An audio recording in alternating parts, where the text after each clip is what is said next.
Bonjour à tous, me voici dans cette nouvelle vidéo assez exceptionnelle. Je suis dans ma voiture, j'attends mon fils, il est parti passer un entretien dans l'IUT de Villeneuve-d'Ascq.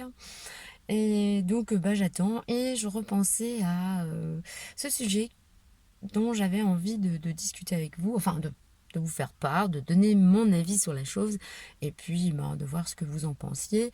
Et voilà, j'attends pas qu'on soit ok ou d'accord avec moi à 100%, mais bon voilà, j'avais envie de...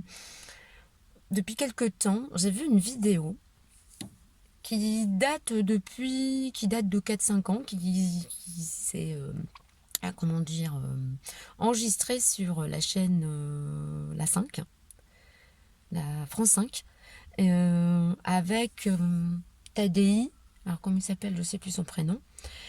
Et donc il discutait avec plusieurs personnes qui étaient, comment dirais-je, qui avaient fait, qui avaient des diplômes, qui savaient de quoi ils parlaient, entre guillemets. Alors, je peux plus vous dire exactement, mais en lien, je peux peut-être donner le lien de cette vidéo pour que vous puissiez en juger de vous-même. Et donc dans cette vidéo, j'apprenais que euh, je l'avais su, mais j'avais carrément pas saisi l'importance en fait. En gros, cette vidéo, j'ai envie de vous parler de l'illusion. De l'illusion en général et l'illusion dans le monde dans lequel on vit. Et c'est justement donc cette émission qui m'a interpellée et je me suis dit, mais on vit vraiment justement dans un monde d'illusion totale. J'en étais convaincue.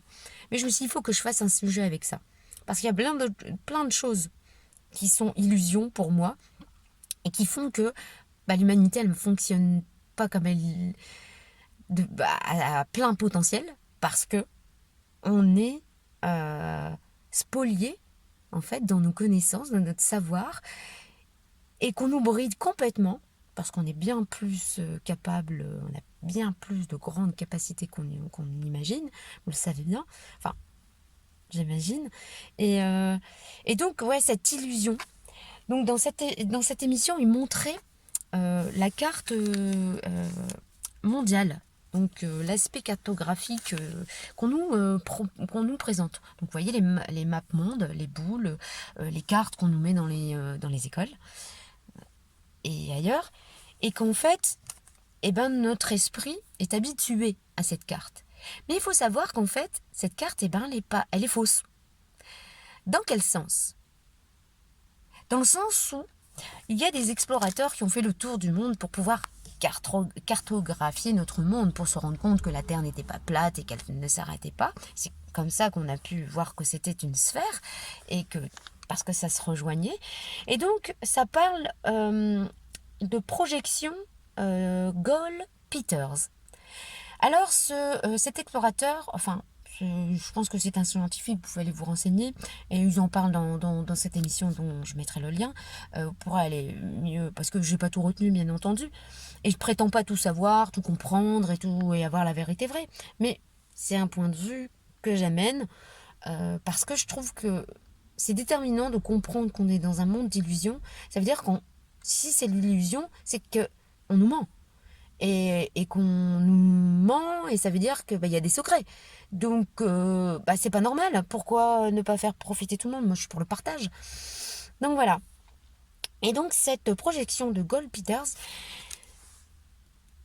comment dire, vous allez vous rechercher dans votre si vous ne connaissez pas G-A-2-L Peters P-E-T-E-R-S et vous allez voir cette carte qui est réelle en fait. Donc on voit comme si les continents étaient étirés, mais en fin de compte, ils ne sont pas étirés. C'est la carte réelle. Mais il s'est trouvé qu'on a utilisé la projection, là, je regarde parce que, de Mercator, qui a réduit l'espace pour que ce soit plus lisible. Enfin, c'est ce que je fais, c'est mon avis. Pour que ce soit plus lisible. Donc la carte actuelle, vous voyez. Mais quand vous voyez la carte étirée, vous comprenez l'importance de l'illusion parce qu'on réduit. sur notre nouvelle carte actuelle qu'on utilise depuis très longtemps,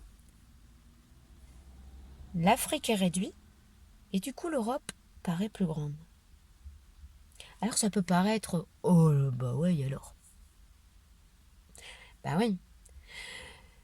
À mon sens, c'est ce qui m'a tout de suite ce que je me suis fait comme analyse et comme critique, c'est que je me suis dit, mais en fin de compte, on nous ment, on nous fait croire que l'Afrique est plus petite, et c'est ce qu'ils expliquaient dans ce documentaire, et j'étais tout à fait d'accord avec ça, c'est qu'en fait, en réduisant l'Afrique et en donnant l'illusion que l'Europe est plus importante, on a fait de l'Europe centrale et des États-Unis une force incroyable. Et il faut savoir aussi qu'au niveau de l'Australie, c'est pareil. C'est que on a bougé de place le continent, alors qu'il n'est pas là. Il n'était pas centré. Là, sur les cartes, vous le voyez centré. Alors que l'Australie n'est pas centrée. Elle est plus sur cette carte-là, sur ce côté-là. Plus du côté de la Chine, de l'Asie. Ça le fait pas.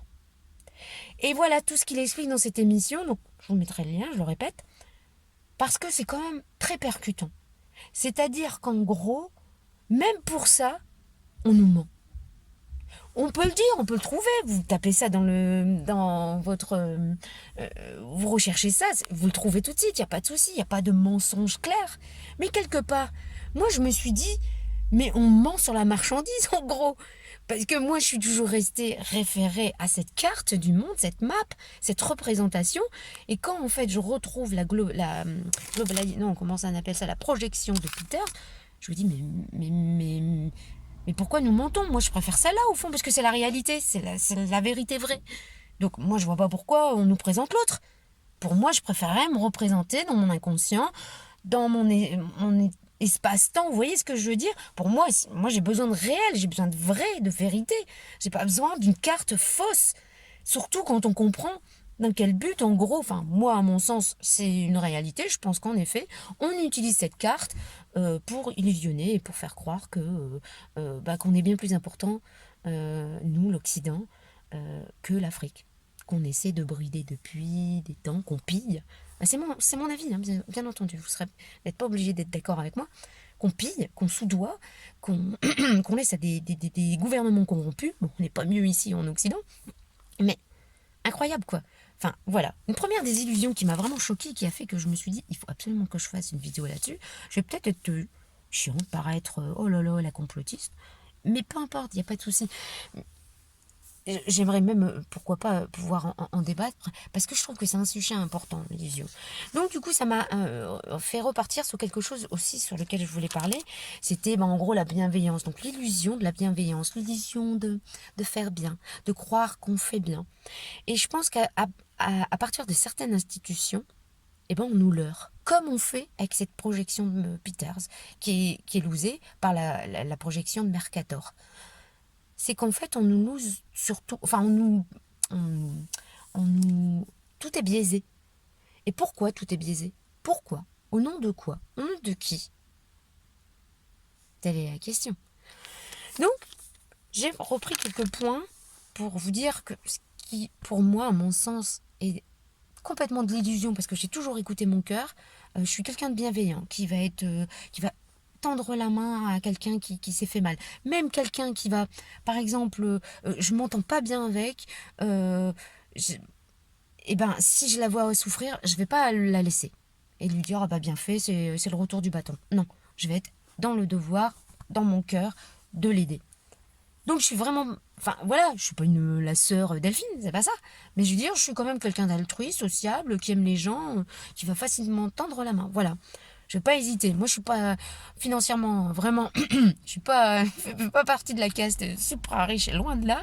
Mais je veux dire, si un SDF, j'ai une pièce dans, je sais pas faire autrement, je lui donne quoi. Si, je dis pas, justement, vous voyez, c'est pas de la fausse bienveillance, c'est une certaine réalité. Donc voilà, je me jette pas des fleurs, je le dis, c'est la première fois que j'en parle publiquement, on va dire. C'est pas une question d'avoir de l'honneur.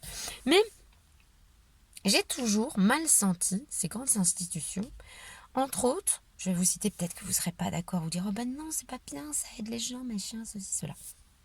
Je vais vous expliquer mon point de vue. Les Restos du Cœur, Téléthon, l'UNICEF, j'irais même jusqu'au don du sang, don d'organes, euh, voilà, tout ce qui a trait à notre santé, pour moi, la campagne qui a été faite pour le coco, eh bien pour moi, c'est de l'illusion. Parce que les Restos du Cœur, c'est quoi? C'est une bande d'artistes qui s'est accaparé le mouvement d'un homme, Coluche, à l'époque, qui pensait faire ça pour une année, aider le peuple à manger, à bouffer dans un endroit chaud, chaleureux. Je vous apprends rien. Pourquoi, après autant d'années, plus de 30 ans, on est encore avec les Restos du Cœur et leur spectacle? Oh là là là, on est tous... Alors, même pas une seule fois, j'ai voulu le regarder. Et pourtant, combien... je suis pas pour la pauvreté, je suis pour qu'on aide les gens. Mais j'ai jamais senti ce mouvement. Je me suis dit, clairement, c'est une bande de faux culs qui ne va dans ce genre d'événement que dans son intérêt. Il y a peut-être, allez, c'est moi qui chiffre, j'invente, mais pour moi, il y a allez, peut-être entre 0 et 20% de bienveillance, vraiment d'eux-mêmes. Oh, on fait ça pour les gens. Vous trouvez normal qu'au plus de 30 ans, c'est nous, le peuple, et eux, les artistes, qui sont en avant, qui devons faire la promotion pour avoir de l'argent, pour donner à bouffer aux gens. Il fait quoi le gouvernement depuis plus de 30 ans? C'est aux gens de s'auto-réguler. Mais par contre, on doit s'auto-réguler, mais surtout, toujours et toujours, sous la coupe des institutions. Moi, j'hallucine de voir tout. Parce que tous ces artistes sont bien gentils. Non, chante pour rien. Alors, faut voir. Alors, j'ai rarement vu leur spectacle, mais dès que je vois leur spectacle, c'est bourré de symbolisme. Vous pensez ce que vous voulez, mais visionnez. Si vous avez un peu ouvert les yeux sur tout ce qui se passe, vous allez y voir énormément de symbolisme, moi qui me glace le sang. Bref. Moi, ces faux culs qui ne pensent qu'à leur petite tête et qui pensent même pas aux gens, s'ils étaient ne serait-ce que bienveillants, ils arrêteraient de faire ça et de crier haut les cœurs. Ça suffit maintenant les Restos du Cœur. Faut que maintenant les gouvernements fassent quelque chose pour qu'il n'y ait plus de pauvres, qu'il n'y ait plus de gens qui doivent aller faire la quête et demander à bouffer aux autres. Pendant que les autres, là, ceux qui sont en haut, ils se goinfrent, ils bouffent bien, ils sont surpayés pour ce qu'ils font, hein, et ils vivent bien confortablement. Ben, moi, personnellement, j'accepte pas ça. Et je trouve ça intolérable. On ne n'use pas de la vie des autres pour son bien-être. Voilà, je trouve ça décadent. Décadent, et c'est pour ça que je ne suis jamais rentrée dans ce jeu. J'ai jamais. Jamais. Vraiment, mon cœur me s'est toujours dit, il y a du faux là-dedans. Halte là, n'y va pas. Donc le Téléthon, pareil. Téléthon, pareil. Derrière le Téléthon, il y a le lobby pharmaceutique. Excusez-moi, on va peut-être censurer ma chaîne parce que j'ai osé dire ça, mais c'est une réalité. Vous allez regarder, c'est une réalité. J'ai un grand frère qui est malade, c'est bon, hein, je sais ce que c'est. Les les lobbies pharmaceutiques, j'ai mis le nez dedans depuis des années. À part faire du fric, ils nous aident pas. Alors, on pourrait penser anti-science, anti-progrès. Non, non, non, non, non, non, non. Moi, ce progrès-là, je n'en veux pas. Je n'en veux pas. Le 100% zéro souffrance, faut arrêter. Alors, je dis pas qu'on doit vivre dans la souffrance, qu'on doit accepter d'avoir mal et de... Non, non, non, non, non. Je suis pas en train de parler de ça. Mais le tout chimique, non merci. Hein, parce que je vais donc parler à la limite de ces labos pharmaceutiques qui ont, au fond, pris part et agrippé les universités de médecine depuis très longtemps. Ça a commencé aux États-Unis et ça s'est propagé en Europe, où on enseignait toutes les médecines alternatives. C'était enseigné, naturellement, tranquillement. Et à partir du moment où Rolf-Weiler est venu mettre son nez dedans et payer les universités, les financer, à partir du moment où on finance, on vous demande des contreparties. Hein, c'est pas de l'altruisme, hein, c'est pas de la philanthropie. Je te paye, je te finance, tu vas faire la ligne de conduite, c'est moi qui vais te la donner. Et tu as intérêt à la suivre parce que le financement, sinon, je te le coupe. Allez vous renseigner, je dis pas n'importe quoi, c'est une réalité. Donc on a enlevé peu à peu les médecines alternatives pour le tout chimique. Donc voilà, pourquoi? Pour faire du pognon, toujours et encore, toujours et encore. Alors vous allez me dire, oh, c'est l'anticapitalisme. Ok, je suis peut-être anticapitaliste, certes. Après, je vis dans ce monde, j'ai accepté de vivre dans ce monde. L'argent, c'est une énergie, ça dépend comment on l'utilise pour moi. Mais les grands de ce monde n'utilisent pas de la bonne manière, à mon sens. Vraiment pas. Sous un soi-disant philanthropie. Non, non, non. Les riches, ceux qui ont le pouvoir, ceux qui ont les manettes du tout, ne sont pas là pour notre bien. S'ils en sont là où ils sont, c'est parce que ce sont des requins, pour ne dire que ce mot-là, à mon sens. Donc, tout ce qui est autour de ça, de l'illusion de vouloir bien faire pour sauver des vies, oh, le Téléthon, on vous montre une petite ribambelle d'enfants malades, ces pauvres petits cœurs qu'on utilise, ça me dégoûte, je ne peux pas supporter qu'on utilise le malheur des autres à des fins mercantiles. Ça me dépecte. Je trouve cette façon de faire vraiment déplorable. Comme je trouve déplorable, encore dans mon anticapitalisme, que des gens, certaines personnes, très peu, mais je sais que c'est vrai, c'est toujours un exemple que je vais donner parce que je l'ai trouvé tellement choquant le jour où je l'ai vu dans ce documentaire. Dans les Émirats arabes, ils avaient fait des toilettes en or. Moi, personnellement, je suis choquée à vie. Ça m'a choquée à vie. Je me dis, pendant que tous les ans, 3 millions d'enfants sur Terre meurent de faim. La faim, manger. 3 millions. Et ça date pas d'aujourd'hui. Et on fait rien pour eux. On s'emballe pas. Rien n'est fait. Oh si, bah si, on va les piquer pour leur sauver la vie. On va leur donner des écoles, on va les... Ouais.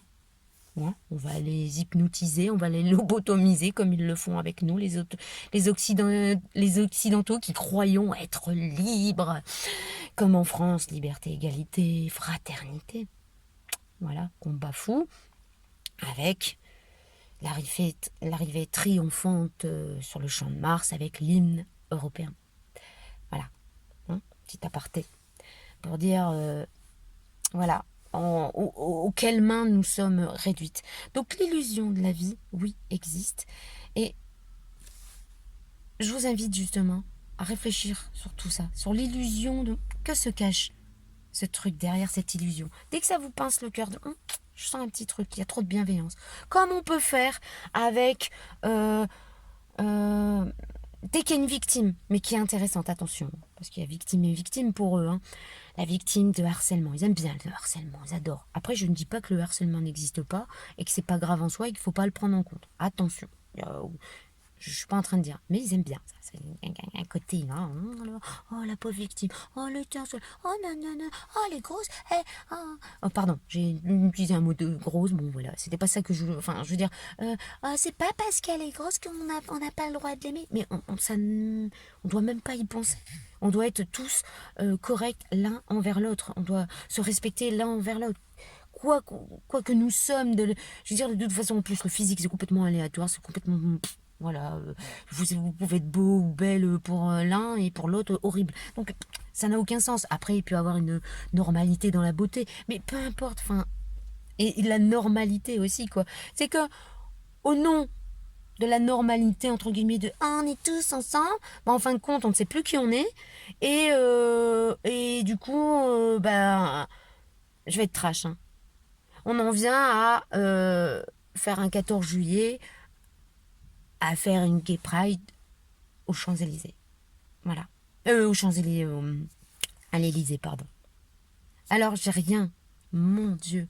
Chacun fait ce qu'il entend, ce qu'il veut de sa vie, comme il le sent. Je suis pas transphobe, je suis pas homophobe.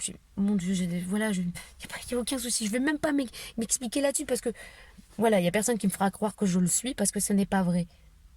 Mais réfléchissez aussi sur l'illusion de pourquoi on vous montre ces trucs, pour vous banaliser peu à peu le fait que bientôt il n'y aura même plus de genre. Et peut-être que le fait d'affirmer que vous êtes une femme ou un homme, ou une fille ou un garçon, sera has-been, sera même oh, quoi? T'es pas bi ou t'es pas trans ou t'es pas. Non, on est en train de peu à peu dans l'illusion de faire croire qu'on fait bien les choses, qu'on défend les minorités. Mais ça reste les minorités. La normalité, un homme, une femme. Voilà, vous prenez comme vous voulez ce que je dis, hein, ça passe ou ça casse, tant pis, il n'y a pas de souci. Moi, je suis tranquille, je sais que j'ai rien contre personne. Moi, j'aime tout le monde. Mais quand il y a un manque de respect comme ça, et puis qu'il y a tromperie, mensonge, sur la marchandise, moi, ça m'écoeure et ça me dégoûte. Donc, j'ai envie d'en discuter, j'ai envie d'en parler, et j'ai envie de dire j'en pense. Maintenant, vous m'écoutiez jusqu'au bout ou pas, vous soyez d'accord ou pas, j'ai des nuances à apporter, allez-y, n'hésitez pas dans les commentaires. Mais pour moi, l'illusion de ce monde est vraiment à briser, voyez, et pas dans la violence, mais par le fait de dire non, je ne rentre pas dans ton jeu, je garde ma souveraineté individuelle, je reste avec je laisse parler mon cœur et je rentre pas dans ton jeu.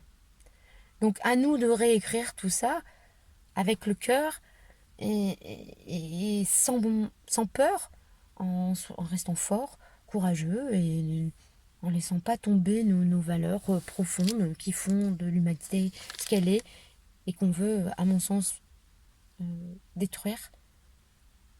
Pareil, une poignée veut détruire tout ça pour continuer à garder ce pouvoir, qui ne pourra pas perpétuellement continuer parce que tout s'effondre et ils font tout pour que ça s'effondre, mais pour reprendre les rênes. Alors maintenant, à ce moment-là, quand le monde va s'écrouler, reprenez les rênes de votre destinée. C'est ce que je vous conseille et je vous invite à faire. Et d'arrêter d'écouter les charmeurs de serpents. Et d'écouter vraiment votre cœur. C'est le seul guide salvateur qui pourra... Ouais, salvateur, celui qui pourra vous sauver de vous-même. Votre voix intérieure, elle sera guidée par les bonnes ondes, bonnes choses, parce que vous vous ferez confiance. Parce qu'on a oublié de se faire confiance dans ce monde d'illusions. Et il est important vraiment de reprendre, de se recentrer en soi et de se réécouter. Voilà. Je vous laisse avec ça et je vous embrasse. Prenez soin de vous. L'époque est vraiment cruciale. Écoutez-vous. Écoutez vraiment votre cœur. Et laissez-le parler et vous serez aidé. Je vous embrasse, à bientôt.